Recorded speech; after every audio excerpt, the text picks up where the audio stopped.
वे अपने मित्र उद्धव से कहते हैं कि मुझे ब्रज की याद आती है। यह प्रसंग है। तो कहते हैं, उद्धव मोहि ब्रज विसरत नाही। हे उद्धव, मुझे ब्रज की याद आती रहती है, मैं भूलता नहीं हूँ। वृंदावन गोकुल वन उपवन सघन कुंज की छाही। वह वृंदावन जो बहुत ही सुंदर और रमणीक स्थान था, गोकुल वन उपवन और गोकुल गांव, वन उपवन और सघन कुंज की छाही, और जो छाया, घनी छाया देने वाली जो लताएं हैं और उनकी छाया, और वह दृश्य मुझे कभी भूलता नहीं है। प्रात समय माता जसुमती अरुनंद देख सुख पावत। मेरे बाबा नंद और माता यशोदा प्रातः काल मुझे ही देख करके बड़ा सुख का अनुभव करते थे। माखन रोटी दही सजायो अतिहित साथ खवावत। और माखन रोटी बड़े प्रेम के साथ मुझे खिलाते थे। गोपी ग्वाल बाल संग खेलत। मैं गोपियों से कभी ठिठोली हंसी मजाक कर लेता था, ग्वाल बालों के साथ खेलता था, और कुछ दिन हंसते गाते यह सब दिन ना जाने कैसे बीत गए। यह तो मुझे दुख है, ऐसा अनुभव करते हैं भगवान कृष्ण जी। और कहते हैं, सूरदास धनी धनी ब्रजवासी जिन सोहित जदुतात।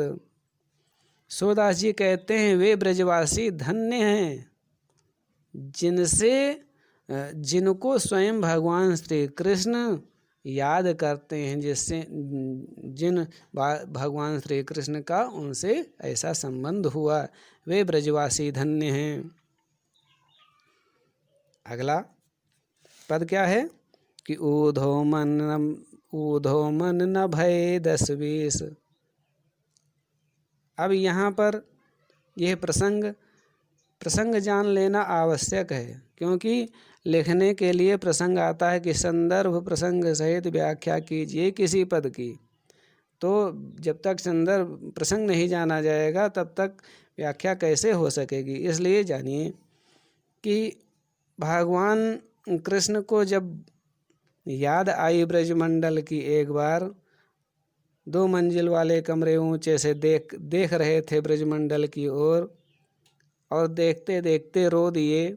उतने में उद्धव आए और उद्धव ने कहा, तुम्हें तो सारी दुनिया भगवान कहती है, तुमने क्यों, तुम्हारे आंखों में आंसू कैसे? कहा, मैं तो रोता नहीं हूँ, मुझे तो रुलाया जाता है। जो मुझे याद करता है मैं उसको याद करता हूँ। ये भगवान का नियम है। जो भगवान को याद करते हैं, भगवान उन्हें भी याद करते हैं। तो उन्होंने कहा कि मुझे याद आ रही है ब्रजमंडल की, तुम जाओ, हे उद्धव तुम जाओ और जा करके उन्हें समझा देना। तो उद्धव जी गए और उद्धव गोपियों को समझाने लगे। तो उद्धव से गोपियाँ यह बात कहती हैं क्या कि उद्धव मन न भय 10-20। हे उद्धव, मेरे 10-20 मन नहीं है। एक हो तो सो गयो श्याम संग को अवराध है ईस। एक कृष्ण के साथ मन था, वो चला गया। मन 10-20 मन नहीं होते, किसी के एक ही मन होता है। तो एक था, वो कृष्ण के साथ चला गया। तुम्हारे ईश्वर को कौन माने। इंद्रिय शिथिल भई केशव बिन। कृष्ण के बिना हमारी सारी इंद्रियां शिथिल पड़ गई, निस्तेज हो गई हैं। हाथ, नाक, कान, समझने की क्षमता, वो सब कृष्ण के साथ चली गई। तो कहा, इंद्रिय शिथिल भई बिन केशव बिनु ज्यों देहि बिनु शीस। बिना सिर के जैसे पूरा शरीर पड़ा रहे, वैसे वही स्थिति हो गई कि सारी इंद्रियां शिथिल हो गई कृष्ण के बिना। आशा लागी रहत तन श्वासा। इस शरीर में जो सांस चल रही है, वह आशाओं के, उम्मीदों के बल पर जो है चल रही है। जीव ही कोटि बरिस। सैकड़ों वर्ष तक हम इसी उम्मीद में जिएंगे। तुम तो सखा श्याम सुंदर के सकल जोग के ईश। तुम तो कृष्ण के मित्र हो और सारे योग को जानने वाले हो। सूर हमारे नंद नंदन बिनु और नहीं जगदीश।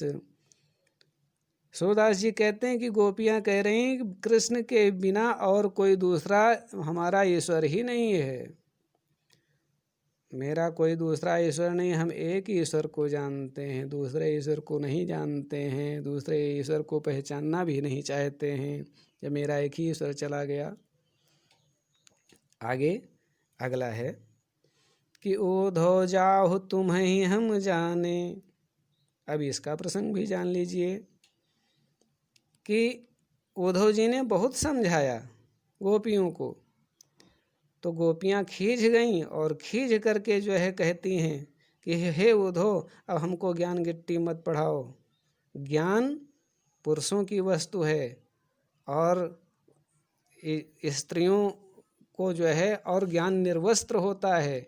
ज्ञान रूप में भगवान शिव जी जैसे होते हैं निर्वस्त्र दिगंबर, वैसे ही और स्त्रियां जो है वस्त्र युक्त होती हैं, अर्थात प्रकृति हैं। प्रकृति से बहुत ज़्यादा ज्ञान की बात नहीं कहनी चाहिए। प्रकृति स्वरूपा नारियों से इस तरीके की बात हमें मत बताओ कि योग साधना करो, योग साधना पुरुषों को शोभा देता है। तो यही बात कही कि उद्धव जाओ तुम्हें ही हम जाने। हे उद्धव तुम चले जाओ, हम जानते हैं। श्याम तुम्हें यही नहीं पठयो, तुमको यहाँ पर नहीं कृष्ण ने भेजा है, तुम हो बीच भुलाने, तुम बीच गली में बैसाखे चले आए हो, भूल कर चले आए हो। ब्रज नारिन सो जोग कहा तो हो, ब्रज नारियों से योग की बात करते हो। योग की बात ऋषियों से की जाती है, महात्माओं से की जाती है। बात कहत न लजाने, आपको बात कहते हुए लज्जा नहीं आई। बड़े लोग न विवेक तुम्हारे ऐसे भय अयाने, तुम बड़े लोगों के पास बुद्धि विवेक सोच विचार कुछ नहीं है, अज्ञानियों की तरीके इस तरीके से बात करते हो। हम सो कही लही हम सही के, हमसे कह लिया तो हमने तो सह लिया, लेकिन जी अगुन ले हूँ सयाने। अपने ही मन में विचार करके देखो, जो चतुर बनते हो, जो समझाते हो, अपने मन में विचार कर देखो कि कहाँ अबला कहाँ दशा दिगंबर, कहाँ अबला नारी कहाँ दशा दिगंबर। दिगंबर माने दिशाएं ही जिसका वस्त्र है, अर्थात शिव की तरीके निर्वस्त्र।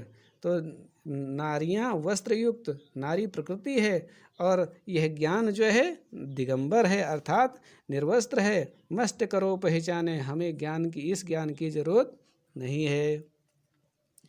साँच कहो तुमको अपनी सो बूझत बात निदाने, सच सच में कह रही हूँ तुमको अपनी सौगंध दे करके, सच सच हमको यह बताओ कि सूर श्याम जब तुम ही पठायो। जब सूरदास जी कहते हैं कि गोपियाँ कह रही हैं कि कृष्ण जी ने जब तुमको यहाँ भेजा था तब ने कहूँ मुस्काने, तो क्या वो मुस्कराए नहीं थी कि मैं कहाँ भेज रहा हूँ। उन्हें